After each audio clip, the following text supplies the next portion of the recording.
Now, people of Lee, I've got a scale here, a love and hate scale, and I need your help today. I want you to help me put some of these people on this scale of love and hate. If we love them, they're going to go at the top. If we hate them, they're going to go down at the bottom. Okay, now the first person I've got here is Donald Trump. Where are we going to stick him? Are we going to stick him up near the top? Do we love him? Do you love him, sir? Yeah, love him. You love him? Yeah, some people love him. Or do we hate him? He's going to go down there. Where would you put him? Where would you put Donald Trump? What do you reckon? He's just won the election, hasn't he? Are we happy about that? Are we happy about Donald Trump becoming the President of the United States of America? Or do we not really care? It doesn't affect us, does it not? Some people say it doesn't affect us. All the way over here in England. But it does, doesn't it? It does affect us massively who is the President of the United States. So we got Donald Trump there. Okay. Where would you put him? Where would you put him? High or low? Should we put him about there? About in the middle. All right? What about this guy, Keir Starmer? Now, who voted for Keir Starmer around here? I've actually no idea of the election result around here. I didn't actually check it. Oh, yeah, I think the Labour got in, didn't they? They took over from the Conservatives in Goulburn and Lee. So we probably like him, Ed. What do you reckon? What do you reckon, madam? Are you? Okay, we'll put him a little bit higher. We'll put him above Donald Trump. You're going for a long one, aren't you? What about this guy here? Anybody recognise him? Recognise him? No? You recognise him, sir? Who's that man there? Give you a clue. He's holding the FA Cup. So his team won the FA Cup just last May. It is, of course, Erik ten Hag. Do we love or hate him? You know, he's someone who a lot of people, a lot of United fans, hated him for a bit. But now I think they're looking back and thinking, well, it's always sad when somebody loses the job, isn't it? And he did win a couple of trophies. So I don't think people hate him that much. So we'll put him about here. What about this certain fella here? What do you reckon about that guy? Piers Morgan. Where do you put him? Do you love him? Do you hate him? Can't be bothered about him. All right? Some people either love him or hate him. It's a bit like Marmite because of his views on certain things.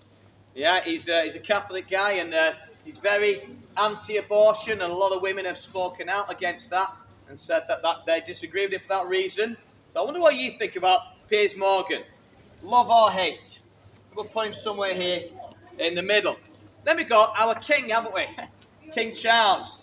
Now, the royal family splits a lot of opinion, doesn't it? A lot of people, they either love the royal family or they can't stand them. They think we're a drain on our taxes. Where would you put King Charles, though? Would you put him, love him or hate him? What do you think, madam? Love or hate? King Charles. Yeah, I think most people quite like King Charles. Well, I've got someone else here. And this person here on this card here is somebody who people definitely either love or hate. And I guarantee some of you will just walk off now when I reveal who this person is. Because a lot of people hate him. But the interesting thing about this person here in my card is people hate him without reason. There's no reason to hate this person, and yet so many people do. Who is it? It's Jesus. And straight away, some of you are just walking straight on.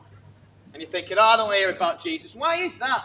Why do we not want to talk about Jesus? Why do people have so much hatred for him? You know, it says in the Bible, they have hated me without cause. They've hated me without reason. But there is no reason to hate Jesus. What did he do? All he did was good. He healed the sick. He made the lame walk. Imagine if I could do that. There's two people in wheelchairs within sight of me right now. Imagine I could just go up to them and make them walk. I can't do that. Jesus could, and Jesus did. He made the blind see. He made the deaf be able to hear.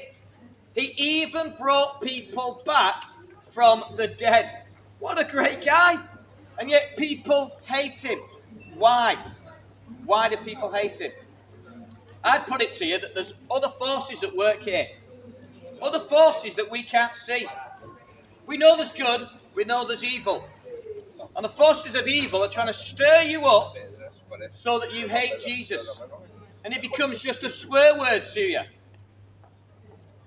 But Jesus only did good things. Shall I tell you the best thing that Jesus did? It wasn't walking on water. He wasn't feeding the 5,000. He wasn't making the blind see and bringing the dead back to life. The best thing about Jesus was that he died on a cross for all our sins. That's something that doesn't just impact the people from 2,000 years ago when he walked the planet. That's something that impacts us today. We can be forgiven because what Jesus did on the cross. What happened to me many years ago is I gave my life to Jesus. I recognized what he'd done for me, and I asked him to forgive me for all the wrong things I'd done. Guess what he did? He forgave me of them. What does that mean? It means I'm going to heaven when I die. It means that now I can walk this earth without guilt weighing down my soul. It means I can go to sleep at night with peace and joy in my heart. And you can have that great hope too because of what Jesus has done for you. So don't be somebody who hates on Jesus anymore, but be someone who loves him and recognizes that he died for you so that you can be forgiven. Come to him today, and he's just a prayer away. You just have to say, Jesus, thank you for dying for me on the cross. Forgive me for the wrong things I've done, and help me to follow you. If you pray those three things, you will be one of his children, and you will be on your way, guaranteed, to heaven. Thank you for listening. If you'd like to come and take some literature, I've got plenty in my bag. Please do come and take some.